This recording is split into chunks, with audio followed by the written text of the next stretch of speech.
বেগুন পুড়িয়ে চিংড়ি দিয়ে এরকম ভর্তা কি কখনো তৈরি করেছেন বা কারা কারা তৈরি করেছেন অবশ্যই কমেন্ট করবেন। হ্যালো এভরিওয়ান, আসসালামু আলাইকুম। নতুন আরেকটি ভিডিওতে ওয়েলকাম করছি। বেগুন পুড়িয়ে মজার একটি ভর্তা আপনাদেরকে তৈরি করে দেখাবো। এখানে বড় সাইজের একটি বেগুন নিয়ে নিয়েছি আর বেগুনটাকে ভালো করে ধুয়ে পরিষ্কার করে একদম চুলার উপর বসিয়ে দিব। যেহেতু আমরা গ্যাসের চুলায় রান্না করি সেজন্য আমি গ্যাসের চুলার উপরে বসিয়ে দিয়েছি, আপনারা আপনাদের সুবিধার মতো বসিয়ে দেবেন। এইভাবে যদি পুড়িয়ে ভর্তা তৈরি করেন ভর্তাটা খেতে কিন্তু বেশ মজা এবং সুস্বাদু লাগে। কে কে এভাবে ভর্তা তৈরি করেন অবশ্যই কমেন্ট করবেন। ভর্তার জন্য বড় সাইজের বেগুন নিলে কিন্তু বেশি ভালো হয়, যেহেতু পুড়িয়ে ভর্তাটা তৈরি করা হবে সেজন্য ছোটো বেগুন নিলে কিন্তু হাতে কোনো রকম আগুনের তাপ লেগে যেতে পারে, সেজন্য আমার বেগুনটা একদম রেডি।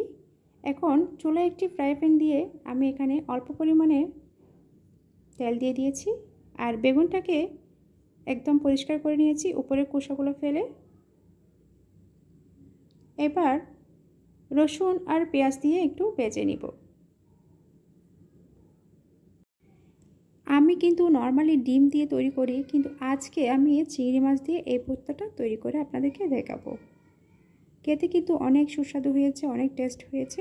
এবার অল্প পরিমাণে চিংড়ি মাছ দিয়ে দিয়েছি। চিংড়ি মাছ যেহেতু কাঁচা, একটু রান্না করার জন্য কিছুক্ষণ সময় নিয়ে নেড়ে ছেড়ে চুলার আঁচটা কমিয়ে ঢাকনা দিয়ে একটু ডেকে রান্না করে নিব। এবার বেশি করে কাঁচামরিচ কুচি দিয়ে দিয়েছি, যেহেতু ভর্তা একটু জাল জাল হলে কিন্তু খেতে বেশ মজা লাগে। চিংড়ি মাছ মিষ্টি, বেগুনও মিষ্টি, সেজন্য একটু জাল জাল করে ভর্তাটি তৈরি করছি। যেহেতু সামনে শীতকাল আর শীতকালে কিন্তু একদম ধনেপাতা কাঁচামরিচ দিয়ে যে কোনো ভর্তা খেতে কিন্তু বেশ দারুণ লাগে। আমার তো অনেক ভালো লাগে, আপনাদের কেমন লাগে অবশ্যই কমেন্ট করবেন। আর ফ্রেশ ফ্রেশ সবজি, সব শীতকালে সব সবজি কিন্তু ভালো লাগে। আমি বিভিন্ন রকম ভর্তা তৈরি করে থাকি আর আপনাদের সাথে আজকে এই ভর্তাটি শেয়ার করলাম। অবশ্যই বাসায় আপনারা তৈরি করবেন। আমার চিংড়ি মাছটা কিন্তু একদম ভালো করে রান্না হয়ে গেছে। এবার যে বেগুন আমি রেখেছি ওই বেগুনটা কিন্তু আমি দিয়ে দিয়েছি এখানে, আর স্বাদ মতো লবণ দিয়ে দিয়েছি। দেখুন আপনারা অবশ্যই দেখতে পাচ্ছেন কালারটা কেমন হয়েছে। এত যে টেস্টি হয়েছে আপনারা বাসায় ট্রাই না করলে বুঝতে পারবেন না। আর বেশিরভাগ মানুষ কিন্তু ভর্তা খেতে খুব পছন্দ করেন, এখন তো বাচ্চারাও খেতে পছন্দ করে। আমার বাচ্চারা অনেক পছন্দ করেছে, যেহেতু এখানে চিংড়ি মাছ দিয়েছি সেজন্য। আর এইভাবে যদি আপনারা ডিম দিয়ে করেন তাহলে সেটাও কিন্তু খেতে টেস্টি হবে। আর লবণটা টেস্ট করে দেখবেন, প্রয়োজন হলে আবার লবণ দিবেন। এখানে আর অল্প পরিমাণে আমি লবণ দিয়েছি। এবার ধনেপাতা দিয়ে আরেকটু নেড়ে ছেড়ে রান্না করে নিব। আর ধনেপাতা দিলে কিন্তু সব রান্নার টেস্টটা কিন্তু আরও দ্বিগুণ হয়ে যায়। আমি অল্প পরিমাণে সরিষার তেল দিয়ে দিয়েছি। আপনারা চাইলে এই ভর্তাটি সাদা তেল না দিয়ে ডাইরেক্ট এই সরিষার তেল দিয়ে কিন্তু করতে পারেন।